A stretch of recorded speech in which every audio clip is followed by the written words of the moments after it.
Hello friends, कैसे हैं आप सब। मैं मोनिका और आप आए हैं अपने चैनल इग्नू एग्ज़ाम पॉइंट पर। तो हमने ब्लॉक 1 और ब्लॉक 2 में से यूनिट 1 तो कंप्लीट कर लिया था। उसके आगे का मैं इसमें बनाने जा रही हूँ वीडियो में। यूनिट 2 इसके अंदर पूरी कंप्लीट है, इसके अंदर सारे यूनिट्स ब्लॉक 2 के। और थोड़ा लेट हो गया उसके लिए सॉरी। कल एग्ज़ाम में जाने से पहले आप इसको देख सकते हैं, काफ़ी हेल्पफुल रहेगा ये। तो स्टार्ट करते हैं ब्लॉक 2 का यूनिट 2, जिसका नाम है शॉर्ट स्टोरी राइटिंग। तो the creative artist seeks to capture the inculcate world in a certain form so that it could make some sense. एक शॉर्ट स्टोरी राइटिंग बनाने से पहले वही सेम चीज़ आप इमेजिन करो कि आप एक राइटर हो, और इस टाइम पे कौन से राइटर हो जो छोटी छोटी स्टोरीज बनाते हैं। तो आपको यहाँ पे चाहिए क्या, एक तो आप क्रिएटिव होने चाहिए, ठीक है। और आपको ना अपने सेंस से यूज़ की हुई चीज़ें जो भी आपने फील करी हुई है उनको इनकलकेट करके एक स्टोरी बनानी आनी चाहिए। एक छोटी सी कभी स्टोरी उठाकर देखना, उसके अंदर सिर्फ एक फीलिंग, एक सेंस से लेकर भी एक पोएम बनाई जा सकती है। Make your story interesting, plausible and meaningful. लेकिन अपनी स्टोरी को थोड़ा सा फ्लेक्सिबल भी रखना है, और इंटरेस्टिंग उतनी होनी चाहिए कि जो रीडर है उसका ध्यान ना हटे। अब हम देखते हैं इसमें how to make a short story interesting. अब बात इंटरेस्ट की आई तो देखते हैं कि हमारी स्टोरी इंटरेस्टिंग कैसे हो सकती है। तो इसके लिए कुछ पॉइंट्स दिए हुए हैं मैंने, और साइड में ब्रैकेट्स में वो हिंट है जिनसे कि आप इनकी एक्सप्लेनेशन बनाओगे। तो नीड्स फॉर डिज़ाइन। सबसे पहले स्टोरी राइटिंग को इंटरेस्ट करने के लिए आपको डिज़ाइन देखना पड़ेगा कि आप किस तरीके से बना रहे हो। और डिज़ाइन के लिए सबसे पहले जो आप स्टार्टिंग में प्रॉमिस कर रहे हो कि इस पोएम के अंदर, इस स्टोरी के अंदर ये चीज़ होगी, वो उस चीज़ से आप सेटिस्फाई करके जाओ रीडर को। लास्ट में यूँ ना हो कि जो कहा गया था वो तो हमें मिला ही नहीं, और कंक्लूज़न अच्छा ना निकले उस चीज़ का। तो आपको वो ध्यान रखना है। मैनर ऑफ टेलिंग, ये सबसे ज़्यादा इम्पॉर्टेंट चीज़ होती है। जैसे कि जब हम स्टोरी को सुनाते हैं वहाँ पे मैनर होता है, वैसे स्टोरी को लिखने का भी एक ऐसा मैनर होता है कि रीडर को अपने आप समझ में आ जाए कि इस चीज़ को मुझे कितने एक्साइटमेंट से पढ़नी है। Direction in which your plot will proceed. जो प्लॉट होता है, प्लॉट का मतलब होता है किस टाइम पे कौन सी सिचुएशन सूट करी और आपने उस वक्त कौन सी बात कही। तो वैसे ही रीडिंग के वक्त भी होता है। It involve considerations of pace, tone and colour. जब आप बोलते हो ना, वर्ड्स को लिखते हो, वर्ड्स को लिखने के बाद जब उसको प्रोनाउंस करते हैं तो उनके अंदर भी एक शांति होनी चाहिए, है ना, एक टोन होनी चाहिए, एक कलर होना चाहिए। उसको पढ़ के लगे कि हाँ कुछ सीखा, कुछ मज़ा आया, स्टोरी जो थी वो इंटरेस्टिंग हुई। स्टोरी इंटरेस्टिंग करने का एक ही तरीका है, उसको इनोवेटिव बनाओ, उसकी टोन, रिदम, इन सब चीज़ों में फ़र्क लेकर आइए। Message and comment. आपकी हर एक स्टोरी, चाहे वो छोटी से छोटी हो, बड़ी से बड़ी हो, वो एक मैसेज ज़रूर दे के जाती है, या फिर एक कमेंट उस पर होता है कि दिस इज़ पॉजिटिव और नेगेटिव। तो लिटरेचर इज़ ग्रोइंग, जिसकी वजह से हमारा लिटरेचर क्या करता है, ग्रो करता है। अब हम देखते हैं व्हाट इज़ एटमॉस्फेयर। एटमॉस्फेयर का मतलब क्या होता है आपकी स्टोरीज़ के अंदर। तो atmosphere is an integral part of fiction.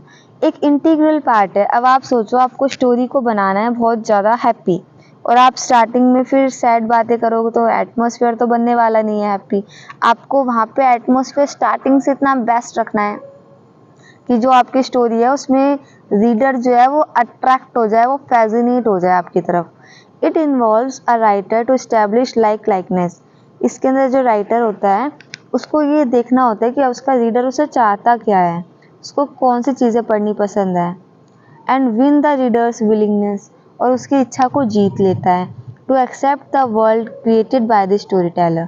जो भी वर्ल्ड बनाया है स्टोरी टेलर ने, उसकी बात को मान लेता है और उसकी स्टोरी को आगे पढ़ने के लिए अपनी इच्छा जताता है। I creates mood as well as psychological. आपको अपना मूड एकदम साइकोलॉजी सेट करके रखना है कि मुझे जिस टाइप की स्टोरी बनानी है मेरा माइंड वैसा ही रहे। कई बार क्या होता है कि हमारा माइंड होता है सैड और हम स्टोरी बना रहे होते हैं मिस्टीरियस, तो ना वहाँ पे कह सकते हैं एक कनेक्शन नहीं बनता। जिस टाइप का आपका माइंड है ना, थॉट्स भी वैसे ही आएंगे, स्टोरी वहीं की तरफ टर्न कर जाएगी। तो आपको साइकोलॉजिकल एकदम फिट बैठना है। It binds the story together, set the time frame, past, present और फ्यूचर। एटमोसफियर ही जो है वो लोगों को बांध कर रखता है, आपके रीडर्स को बांध कर रखता है, और टाइम बताता है कि पास्ट, प्रेजेंट या फ्यूचर किस टाइम में आपकी स्टोरी जाने वाली है। अब हम देखते हैं एटमॉस्फेयर के अंदर क्या चीज़ें ध्यान रखनी चाहिए। फर्स्ट है कि हमें इसके अंदर सेटिंग इट इन टाइम, हमें टाइम की सेटिंग देखनी है कि जो टाइम है हमारा वो किस टाइप से जा रहा है। Set both time and place in story, जिस हिसाब से जगह है बात भी उसी हिसाब से होनी चाहिए। अब जिसकी पेरेंट्स के साथ में हमने बच्चे का कोई सीन सोचा हुआ है कि हम ऐसे करके बनाएंगे, तो वहाँ पे इतना मजाक नहीं चलता ना जितना कि फ्रेंड्स के साथ चलता है। वहाँ पे हम बातें अलग कर सकते हैं, लेकिन वहाँ पे आपको थोड़े बहुत मैनर्स तो दिखाने पड़ेंगे। तो वहाँ पे प्लेस के हिसाब से और टाइम के हिसाब से आपको एटमॉस्फेयर बनाना पड़ता है। अब सपोज एक एग्ज़ाम हो रहा है और आप उस एग्ज़ाम में बैठे हुए हो, आपको ऐसा कुछ सीन क्रिएट करना है। अब आप उसके अंदर क्या कोई हंसी मजाक वाली चीज़ें डाल सकते हो, थोड़ी बहुत चलती है, बट इतनी नहीं कि वो माहौल ख़राब कर दे। आपको आगे उस एटमॉस्फेयर को जारी भी तो रखना है। सेटिंग द लोकेल, आपको यहाँ पे लोकेल को सेटिंग करना है। जो आपने कैरेक्टर्स दिए हैं ना, उनका थोड़ा सा पास्ट आप ठीक से बताओ। अगर जो आपने कैरेक्टर्स उठाए हैं उनका पास्ट ही क्लियर नहीं है, तो जो रीडर होता है ना उसका इंटरेस्ट टूटने लग जाता है कि क्या ही पढूं मैं इसके बारे में, कुछ समझ ही नहीं आ रहा। या आप कोई शो भी देखते हो तो जब तक आपको उसका पास्ट नहीं पता होता, आपको मज़ा नहीं आता आगे पढ़ने में। सेम चीज़ यहाँ पे भी होती है स्टोरी के अंदर। वट इज़ कैरेक्टर, अब ये कैरेक्टर क्या है? तो character in a conventional short story it would be useful to lay down the structure first. आप कोई सी भी स्टोरी उठाकर देखो, सबसे पहले तो आपको इसके अंदर एक स्ट्रक्चर मिलेगा। As it is the turn of events that provide the result and the summon of characters. अगर कैरेक्टर नहीं होंगे तो क्या ही कोई स्टोरी होगी। अब वो कैरेक्टर जानवर भी हो सकते हैं, इंसान भी हो सकते हैं, आप कोई भी कैरेक्टर ले सकते हो, लेकिन उस कैरेक्टर के बारे में बताना और उस कैरेक्टर से ही आप अपनी स्टोरी को आगे बढ़ाओगे। Choose character carefully before sitting out the plot. अपने प्लॉट को बनाने से पहले कि किस समय पे कौन सा टाइम और क्या चीज़ रखनी है, प्रेजेंट पास्ट फ्यूचर क्या रखना है, उससे पहले आपको कैरेक्टर पता होने चाहिए। बिना कैरेक्टर के आप स्टोरी स्टार्ट नहीं कर सकते हो। नेक्स्ट अब हम देखते हैं, एक सेकेंड।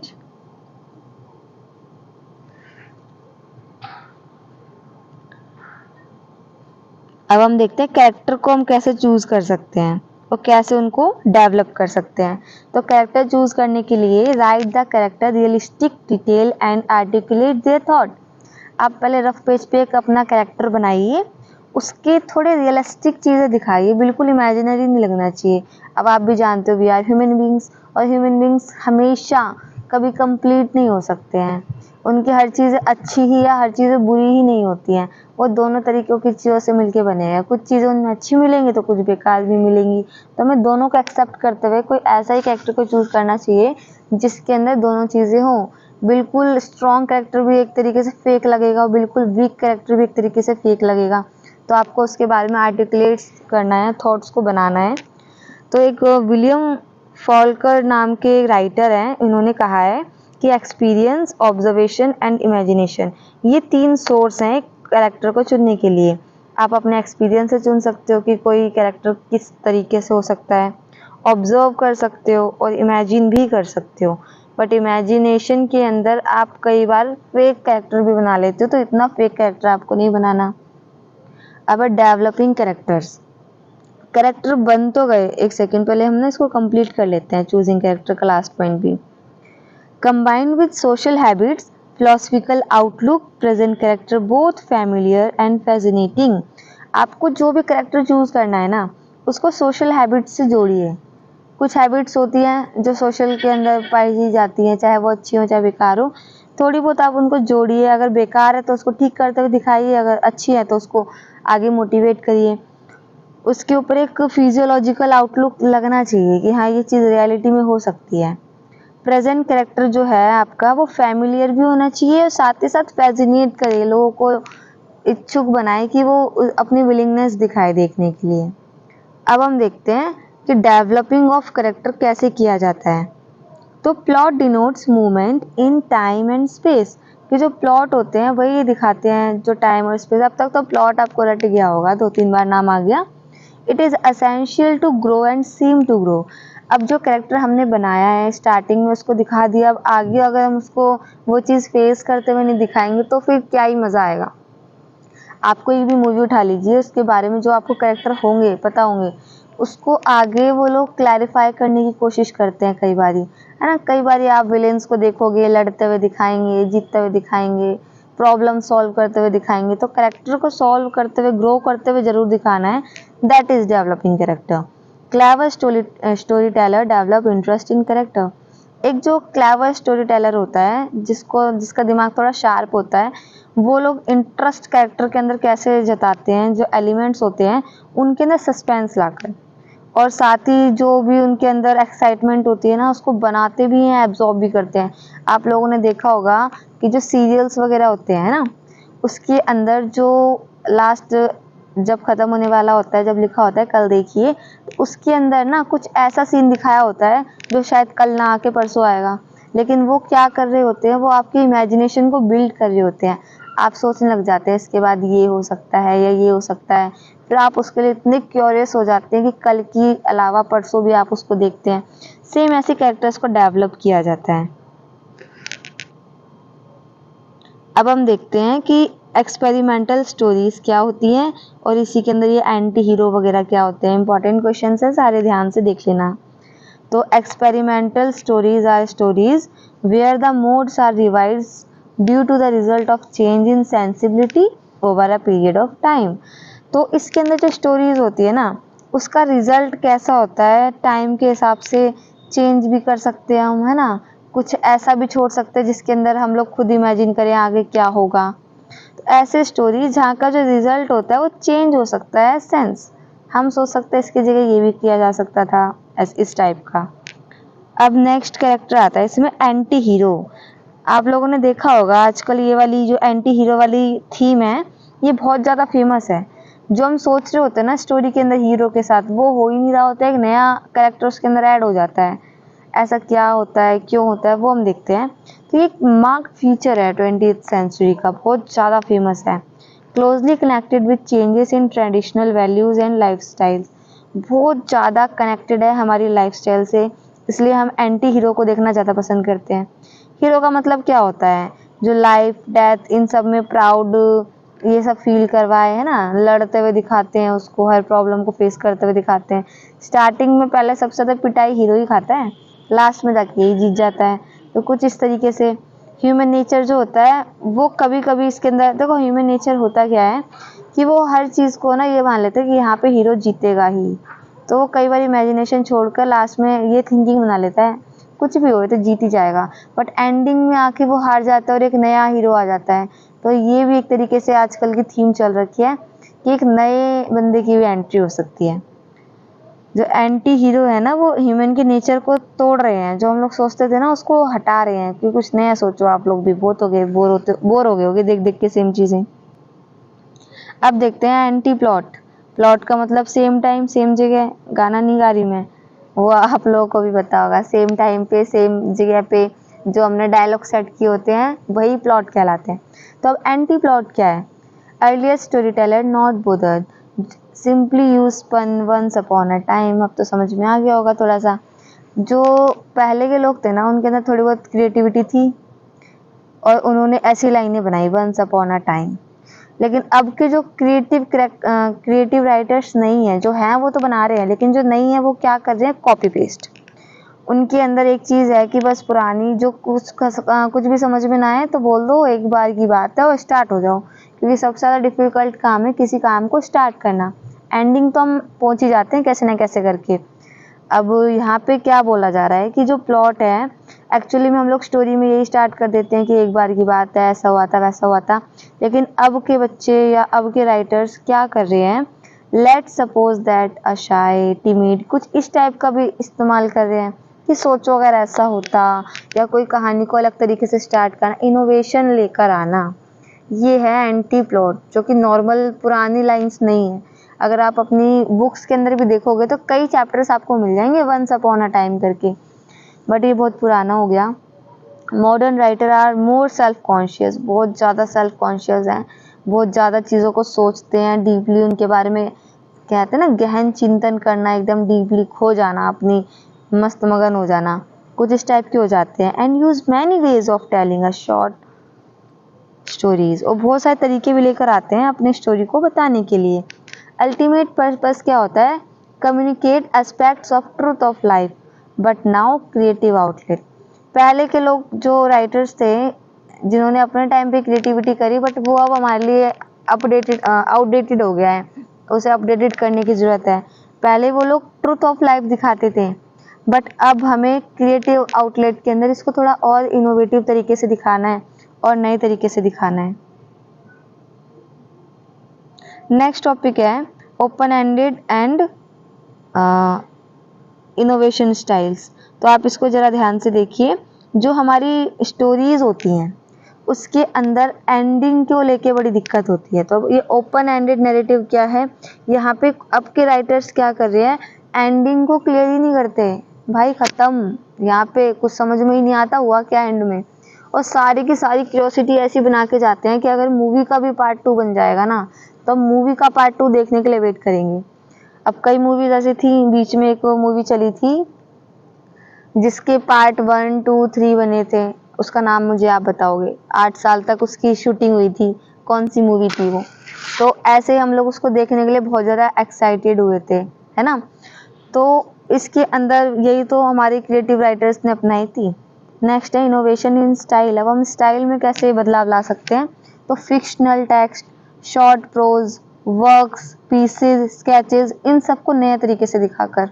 अब पुराने अगर हमने एक टाइप की पेंटिंग या पिक्चर्स लगा रखी हैं, तो अब इनोवेशन लाओ, उनको चेंजेस कर दो। राइटिंग के अंदर कुछ नई कॉपीज, कुछ नई पेस्ट उसके अंदर ऐड करनी चाहिए ताकि वो थोड़ा सा अलग लगे। अब हम देखते हैं यूनिट 3 जिसका नाम है राइटिंग पोइट्री। तो थीम सीना पोइट्री। सबसे पहले हम देखेंगे कि थीम को कैसे चुना जाता है। तो यहाँ पे मैंने एक फ्लो चार्ट बना लिया, आपको जल्दी जल्दी क्विक रिवाइज हो जाएगा। पर्सोनी, नेचुरल लैंडस्केप, सोशोलॉजिकल थीम्स और रोमांटिक थीम्स। तो जो पोइट्री होती है उसके लिए एक थीम चुनना पड़ता है और उस थीम को हमें चूज करना पड़ता है। तो पर्सोनी क्या कहता है थीम के लिए, देखते हैं हम। स्पीकिंग वॉइस और 2 और मोर स्पीकिंग वॉइसेस, इसके अंदर बात की गई होती है। देखो सबसे पहली बात तो जो राइटिंग होती है उसके अंदर हमारे वर्ड्स, स्टोरी वगैरह के अंदर ये सब बहुत ज़्यादा मैटर करते हैं। तो जो भी हमने कहा, जो भी हम कहना चाह रहे हैं, 2-3 लोगों की बात हो चाहे 1 लोगों की बात हो, उनको जोड़ना और वॉइस की वैल्यू कराना, अपने वर्ड्स की वैल्यू कराना। जो मोटिवेशनल स्पीकर्स होते हैं उनका हर एक वर्ड बहुत ज़्यादा वैल्यू करता है, बहुत ज़्यादा मैटर करता है उसको सुनने वाले के लिए। एक वर्ड भी वो मिस नहीं करना चाहता। ऐसे एक शायर की शायरी होती है, अगर एक वर्ड भी मिस हो गया तो हमें मज़ा नहीं आता, लगता है कुछ तो अधूरा है, हम उसको बार बार देखने की कोशिश करते हैं। सेम यही चीज़ है पर्सोनी में, जैसे कबीर के दोहे हैं, ठीक है। तो उन दोहे में उन्होंने एक थीम चुनी हुई है कि वो किस टाइप से बताएंगे। वो कृष्ण जी के बारे में बताएंगे या वर्ल्ड के अंदर जो लड़ाई वगैरह चली थी, हमारे इंडिया के स्वतंत्रता सेनानी लड़े थे उनके बारे में बताएंगे, नेचर के बारे में बताएंगे, वो क्या बताना चाह रहे हैं। नेक्स्ट है नेचर लैंडस्केप। अब नेचर लैंडस्केप वाले जो थीम चुनते हैं ज़्यादातर वो क्या कोशिश करते हैं, नेचर के बारे में दिखाने की कोशिश करते हैं। आप ये मान लो जो भी आपने बुक्स अभी तक पढ़ी हैं वो किस किस चीज़ पे थी, या तो किसी की आवाज़ हो सकती है, उसकी बायोग्राफी हो सकती है ना, उसकी ऑटोबायोग्राफी हो सकती है, या फिर नेचर हो सकता है, लव के बारे में होगा, हेट के बारे में होगा, किंग क्वीन के बारे में होगा, लड़ाई के बारे में होगा। ये सब टॉपिक्स आते कहाँ से हैं, तो ये थीम्स हैं, ठीक है, आप ऐसे मान सकते हो। तो शार्पन परसेप्शन होता है ये लैंडस्केप वगैरह के अंदर। मिस्ट्री की बात की जाती है, इसके अंदर सेंस ऑफ मिस्ट्री आ जाता है। और काफ़ी एक राइटर है इसके अंदर वुडवर्थ और रॉबर्ट फ्रॉस्ट, ये लैंडस्केप वाले थीम चुनने वाले राइटर थे। तो आप इनके नाम भी एग्जाम में लिख के आ सकते हो। नेक्स्ट है सोशोलॉजिकल थीम्स। तो सबसे ज़्यादा जो रेंज घेरी हुई है ना भाई वो यही है, वाइड रेंज है इसकी सबसे ज़्यादा। इसने पॉलिटिक्स ले रखा है, लव ले रखा है अपनी कंट्री के लिए, ठीक है, जिसको देशभक्ति कहते हैं ना वो। किंग क्वीन की लड़ाई ले रखी है, सोशल प्रॉब्लम ले रखी है। अब एक बुक है जिसका नाम है एन ओल्ड वुमेन, ये अरुण कोलातकर के द्वारा लिखी हुई है, तो आप इसको भी लिख सकते हो एग्जाम्पल में। नेक्स्ट है रोमांटिक थीम्स। तो रोमांटिक थीम्स के अंदर ज़्यादातर ये एब्स्ट्रैक्ट टर्म होती है और सबसे ज़्यादा इंटरेस्टिंग है लोगों के लिए। अगर कोई मूवी है उसके अंदर थोड़ा बहुत भी रोमांटिक सीन नहीं आया तो फिर उनके अंदर ना एक अलग से एक्साइटमेंट होने लगती है कि कुछ तो इसके अंदर मिसिंग है।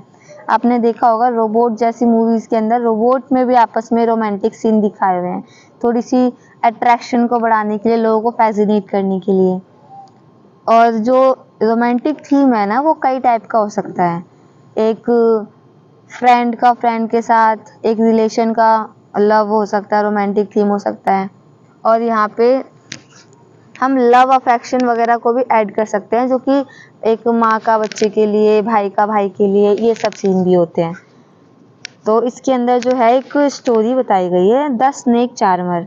एक जो क्या बोलते हैं उसको, इसके अंदर एक सांप सपेरा वाला जो आता है, जो इसके द्वारा इसके अंदर ना एक स्टोरी लिखी हुई है, द स्नेक चार्मर, जो कि सरोजनी नायडू के थ्रू लिखी हुई है। इस बुक के अंदर ना एक सपेरे वाला था और उसने कैसे एक सांप को अपने बस में कर रखा था, आप ऐसे मान सकते हो, है ना। आपने गलियों में भी देखे होंगे, आते हैं मदारी वाले शो दिखाने के लिए। तो उन्होंने जो भी अपने बंदर वगैरह ले रखे होते हैं, सांप वगैरह ले रखे होते हैं, वो एकदम कनेक्टेड रहते हैं उनसे। तो कुछ इस टाइप की उन्होंने स्टोरी लिखी थी। ये इंडिकेट करता है कई बार मिस्ट्री और वंडर को, नॉलेज इसके अंदर इतनी नहीं होती है। और एक राइटर है टी.एस. एलियट, ये एंटी रोमांटिक है। ये मानते हैं कि जरूरी नहीं है कि हर स्टोरी के अंदर ही रोमांटिक सीन होना चाहिए या हर मूवी के अंदर होना चाहिए। उन्होंने ऐसी बुक्स लिखी हैं जिनके अंदर रोमांटिक थीम बिल्कुल भी नहीं है, ना ही लव अफेक्शन है उसके अंदर। माँ बेटे का, बहनों का, भाइयों का, लवर्स का, किसी का भी अफेक्शन नहीं दे रखा। कुछ ऐसी बुक्स भी इन्होंने लिखी हुई हैं। आप बताना, आप अगर आपको मौका मिले तो आप ऐसी बुक्स पढ़ोगे? नेक्स्ट है स्ट्रक्चर ऑफ पोयम। तो स्ट्रक्चर ऑफ पोयम के अंदर हम ये जानेंगे कि पोयम का क्या स्ट्रक्चर होना चाहिए। तो क्रिएटिव राइटिंग वाले बंदे हैं अपन को कोई रूल नहीं चाहिए, कोई फॉर्मूला नहीं चाहिए, लेकिन ग्रामर तो आनी चाहिए ना। ग्रामर गलत हो जाएगी तो सामने वाला गलती निकालेगा। कन्वेंशंस होने चाहिए, मैट्रिक्स होने चाहिए, लेकिन लिखने में कोई कॉम्प्रोमाइज़ नहीं है। मैं कैसे भी लिखना चाहूँ, किसी भी टॉपिक पे भी लिखना चाहूँ, उसमें कोई कॉम्प्रोमाइज़ नहीं है। एक स्ट्रक्चर क्या होता है, तो स्ट्रक्चर के अंदर ना शुरुआत कैसे करनी है, डेवलप कैसे करना है, क्लाइमेक्स कैसे करना है, देन एंडिंग कैसे करनी है। आपको ये 4 बातें पता होनी चाहिए और आप कोई सी भी स्टोरी लिख सकते हो। तो बिगिनिंग जो है आपकी, वो स्टार्ट करनी एक स्टेटमेंट से। और ज़रूरी नहीं है कि वो स्टेटमेंट है आपकी हमेशा स्टार्टिंग को ही दिखाए, आप कोई क्लाइमेक्स सीन भी स्टार्टिंग में दिखा सकते हो, फ्लैशबैक देके कह सकते हो ऐसा क्यों हुआ, फिर आप बताओगे जाके, जो कि आजकल क्राइम पेट्रोल वगैरह में किया जाता है। पहले बता देते हैं ऐसा हुआ, अब क्यों हुआ, चलो कुछ साल पहले जाके देखते हैं। तो कुछ इस टाइप का सीन हो सकता है। लेकिन आपको ये जानना ज़रूरी है कि जो आपके रीडर्स हैं वो आपसे क्या चाहते हैं, आप उसी टाइप की थीम लिखोगे। नेक्स्ट है डेवलपमेंट ऑफ थीम। तो इंस्पायर्ड मूवमेंट आपको जरूर लेकर आना है। इंस्पायर्ड मूवमेंट के बिना तो वो स्टोरी अधूरी है, वो पोम ही अधूरी है। अब उस पोम के अंदर एक क्लाइमेक्स सीन आता है जो कि हाईएस्ट इंटेंसिटी को दिखाता है। जो इंस्पायरमेंट का लेवल होता है ना वो एकदम हाई जाता है, या जो हम फील कर रहे होते हैं ना उस इमेजिनेशन में एकदम डीप चले जाते हैं। Poem begins fastest in line over, flattest in line over. जो पोयम है वो स्टार्टिंग में थोड़ी बहुत फ्लिकर कर रही होती है, लेकिन एंडिंग तक जाते जाते हमें सब क्लियर हो चुका होता है कि एक्चुअली में हुआ क्या। एंडिंग सरप्राइजिंग भी हो सकती है, फॉर्मूले में भी हो सकती है, बट ज़्यादातर इसके अंदर एंडिंग सरप्राइजिंग ही होती है। अब हम देखते हैं यूनिट 4। मैंने बहुत इंपॉर्टेंट चीज़ें इसके अंदर पॉइंट आउट करी है, तो मैंने ज़्यादा इसको डिफाइन नहीं किया। कल या आप लोगों का एग्जाम है तो फटाफट देख लेना इसको एक बारी। तो ये इमर्जी और सिंबल्स हैं क्या? इमर्जी ना जनरल स्टेटमेंट्स को कहते हैं, जो कि हमारी कोई सी भी जो हमने स्टेटमेंट लिखी है उसको दिखाने के लिए है। अब इसमें हम क्या इस्तेमाल कर सकते हैं, इमेज भी कर सकते हैं, प्रोज भी कर सकते हैं। आप लोग कभी ना गूगल पे सर्च करना डीप मीनिंगफुल पिक्चर्स, ठीक है। उसके अंदर ना कुछ ऐसे पोर्ट्रेट्स, ऐसे कार्टून वाली इमेजेस आती हैं जो कि क्या दिखा रही होती हैं, कुछ लिखा नहीं होता उनके ऊपर, लेकिन बहुत गहरी गहरी मीनिंग समझा जाती है। आपने कई बार देखे भी होंगे। तो वो इमर्जी ही होते हैं, एक सिंबल की तरह वर्क करते हैं किसी भी सोसाइटी के किसी बैड बिहेवियर, गुड बिहेवियर, किसी ना किसी चीज़ को दिखाने के लिए। अब मेटाफर क्या होता है? तो सबसे पहले तो ये रेटिक डिवाइस नहीं है, फिगर ऑफ स्पीच नहीं है जिसको हम अलंकार वगैरह मानते हैं। ज़रूरी नहीं है कि वही हो ये मेटाफर।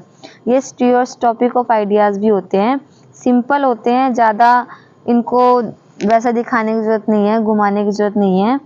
ये फ्यूज़न होते हैं 2 या 2 से नए वर्ड्स को मिला के कोई नया वर्ड बन रहा होता है। थोड़े बहुत इडियम टाइप के आप मान सकते हो कि एग्जैक्ट मीनिंग नहीं देते हैं, लेकिन ज़रूरी नहीं है कि एकदम इनको अलंकार की तरह ये आप समझोगे।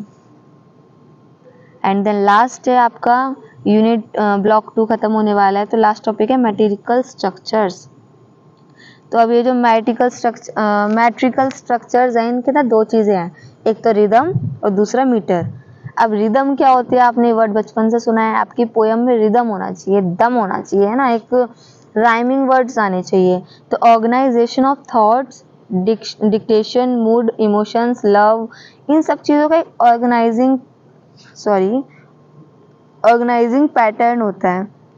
ऑर्गेनाइजिंग पैटर्न मीन्स आपने सपोज कोई पोयम गाई, मैं एक पोयम की 4 लाइनें आपको गा के बताती हूँ। अब इसकी ना आप लाइन को वो करके कनेक्ट करके देखना। If I were an apple and grew on a tree, I think I would fall down on a nice boy like me।